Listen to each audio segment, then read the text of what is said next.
It's Windy Wednesdays. And now, in studio, the legend, the one and only Brian Windhorst joins us, my Colombo brother, with Sedano and Kap on the morning show. Good morning, Windy. Stephen A. kept me a little longer than scheduled. I'm sorry. That brother got a lot to say. That is actually exactly what the problem was. He kept you so you could listen to him, right? Yeah. Well, I didn't say that. Did he You like your said suit the last time you were here? that. I don't remember. How about your tie? Did you like your tie? I took my tie off. Oh. Because here's why. I'm going from here to Rich Eisen, Mm-hmm. and I feel like, he is 3-2. He has sort of a more casual aesthetic. Yeah. So, He's a sweater over a collared shirt kind of guy. Right. And I would have done that too, but if I had tried that on First Take, I would have been ejected from the show. Oh, really? But then I would have been here on time. Yeah. I mean, Rich kind of dresses from the Peyton and Eli collection. You know what I mean? He's got that whole. I respect it. Yeah. I like it, Cappy. Yeah, I like that. Wendy, we've been talking all morning long about what the Lakers put on the floor last night. What is your opinion of the squad that was out there wearing the Laker gear last night against San Antonio and against Wemby? What did you think about what the Lakers put out there last night? Well, this is sort of a bit of the standard in the NBA now. It's the second night of a back-to-back. Luka's out. LeBron's foot is bothering him. You have to protect those guys. We're at the end of the first half here where everybody's getting the time off. And they made a value judgment. They made a value judgment on Austin. And then, once you hit that tipping point, like, it's not like if they played Ayton, it was going to be that much of a difference. So, this is the thing. Like, if NFL teams played multiple times a week, they would hold out a bunch of players. And when you see soccer teams that play multiple times a week in Europe, they hold out players when they do that, or they don't start their best players and they bring them in with like 20 minutes left in the game. The difference is that in basketball, one individual player makes so much of a difference. But this is the reality of the modern league, and teams have not been heavily dissuaded against doing this. The Lakers made a value judgment that spiking a game would be beneficial to them, and this has been commonplace for a long time. It's unfortunate, if somebody buys a ticket to go to a game, they want to see their best players. Yeah, but they got to see Wembanyama. I mean, that was amazing. Fair point. Fair point.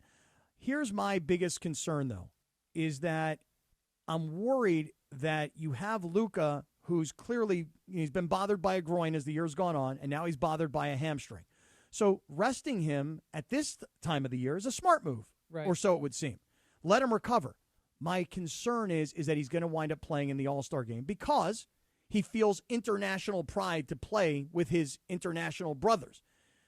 And you always say that the actions speak louder than the words. If he plays in the All-Star game, isn't he saying that he thinks that's more important than the Lakers' regular season games? No, because it's not even a game.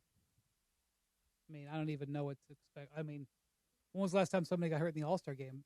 But the guys aren't even taping their ankles. Like, they're not even doing anything. So it's barely an exhibition. So no, I don't think it's the same at all. I don't think it matters.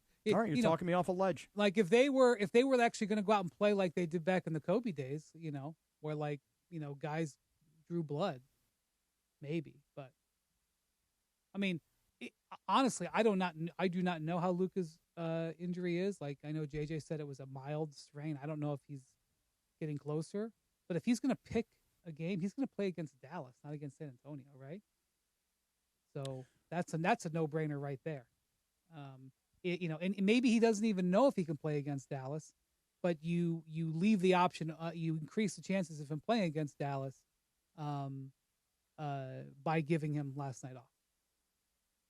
Yeah, Brian, when I spoke to JJ on Saturday when we did their game on radio, he was not concerned that Luka was going to be a long-term issue. Right. So, maybe he gets to play. Is the Dallas game on Thursday? Yeah, Thursday, tomorrow night. Yeah, so that maybe giving him yesterday off helps that a little bit more. And they haven't named a replacement for him yet. They named a replacement for the other guys. I think there's three guys.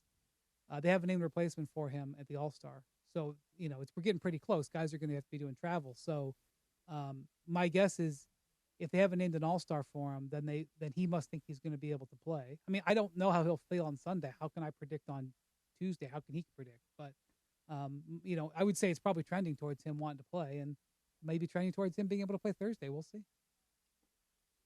Well, I certainly hope that's the case, George. I said it to you early in the week.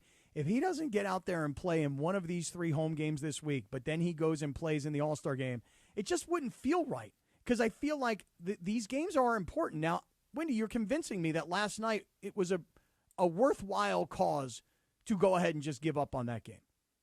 If Luka's not feeling good and he's not going to play, and LeBron is not going to play on a back-to-back, and Austin could, they should protect that calf. Right, whatever. You're going to lose the game. But you got to come back and you got to win this game against Dallas, right? Yes, absolutely. Dallas is, quasi-tanking. Like, they're not like a full-on tank, but, they traded AD. And so, I mean, look, half of the games in the league involve a tanking team right now. The other, like tonight, we have the tank off in Sacramento. Or is it Utah or Sacramento? But it's Utah versus Sacramento. And, sometimes they run into each other. But, when you play a team that's not going full out, like if you look at the Lakers' schedule and and there's a team on there, you see a game against Sacramento, you see a game against Memphis, you see a game against Utah. Those are the games you got to win. The other day, the Heat lost to the Jazz. Jazz are doing some egregious tanking right now. And Bam Adebayo gave this assessment after the game that was very basic, but was sort of seen as like, crossing the line. He was not crossing the line, but, speaking the quiet part out loud. He's like, when you're playing a tanking team, you got to win.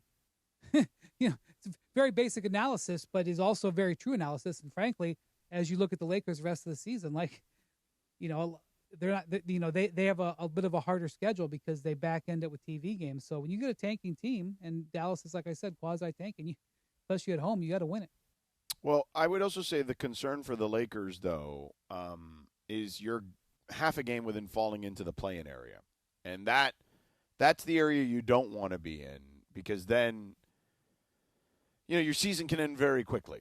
And I think that even with this idea of this gap year, whatever people want to call it, this year where they're not going to go and put all their chips at the center of the table, losing in the play-in would not be where the expectation was, even for a team that wasn't expecting to compete for a championship.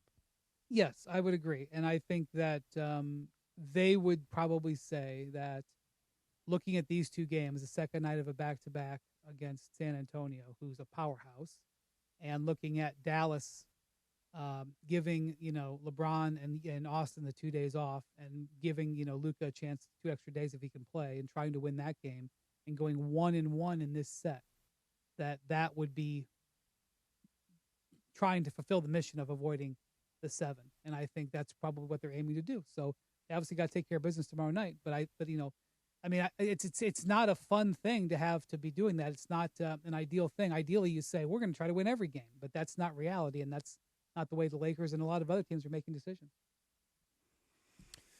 I don't know, man. This season is you've said it to us before. I mean, this season stinks. Let's be honest. It does. It's been a fun season. They've won a bunch of close games. Austin has had some great games. Luka's had some great games. Obviously, if you go there and none of them are playing, that's a bummer. But if you went to Crypto last night, I realize you're not cheering for Victor, but you got to see the guy scored 37 points in the first half. What else are you doing on a Tuesday night in February in LA? No, I don't dispute that part of it, but I just think the totality of this, I just feel like we're in a weird place when the Los Angeles Lakers and a team with LeBron, who has LeBron James on it, is not actually trying to compete to, actively trying to be better or the best they can be. I just feel it's a really weird spot to be in. I agree, but I think their process kind of makes sense. I don't think that there was a move that they could make that was going to make them able to compete to win the West. But you said it to us many weeks ago that their record is better than the actual team. Yeah. And that's what we've seen. We've almost gotten kind of caught up in maybe they could be good. But you know what the problem is, Brian? That LeBron, Luka, and Austin have played a combined 10 games together so far this year. I know. It's a bummer. It's a bummer. And that's one of the things, like if you're looking at, okay, what am I investing in this back part of the season? You're investing in that. You're investing in that those guys can get aligned. I mean, I still think it's somewhat going to be a mountain to climb because those guys defensively are not great, but like they have demonstrated that they can beat anybody on any night. So if you're a Laker fan, what you're saying is, first off, I'm going to enjoy watching Luka, LeBron, and Austin play because any night that I tune in, whether they're playing on Sunday afternoon against the Warriors or they're playing on Tuesday night against the Jazz, I might see a really great game. Like that's something that not every team can say. So there's one reason to tune in. The second reason to get invested in them is that they do have these three excellent players. And if you get the right alignment, and the other thing about this is, and I know that this is an unsatisfying analysis, but considering the way the league is set up right now, the postseason will be heavily determined on health. I wish that wasn't the case, but it is the case. And if when a guy hits the ball to short, why do you run out to first? You run out to first in case something happens. The Lakers are going to run it out to first because, they might beat the throw. They might run into a team where a guy sprains his ankle at the wrong time, and they are good enough that if you give them an edge, they can turn the corner. So I know that they would prefer to be the team in the number one seed that's winning 63 games, and you watch them every night and go, wow, that's a championship team. But that's not the hand that they have. The hand that they have is you run the ball out that you hit to short. And that's the way they've played all year. And by the way, they've beaten some throws, if I want to extend this metaphor. They've done that. They've won some games they shouldn't have won. So what you do is you try to get an alignment and get something to go your way. And the next thing you know, you can back your way into the second round of the conference finals. Well, that's optimistic. Yeah, well, it's what Dan Wojcicki had this in The Athletic the other day, that I guess he talked to somebody in the organization, and that was kind of their feeling, that they believe their ceiling is the conference finals, but they could see themselves losing in the play-in, right? Yeah. Like there's a variety of ways. I think that's a fair assessment. Well, I don't feel like I got enough Windy time today. NBC Stephen A. took him for a long time. Now Eisen gets him. I don't feel like I got enough Windy time today. We'll Did you get know that more we're talking Windy next week on a Windy Wednesday on ESPN LA. Rachel Nichols joins us in the YouTube hour. The Rich Eisen Show here, Windy there. He begins 9 a.m. terrestrially on ESPN LA. We continue on the app and on YouTube at ESPN Los Angeles. Happy Windy Wednesday, y'all.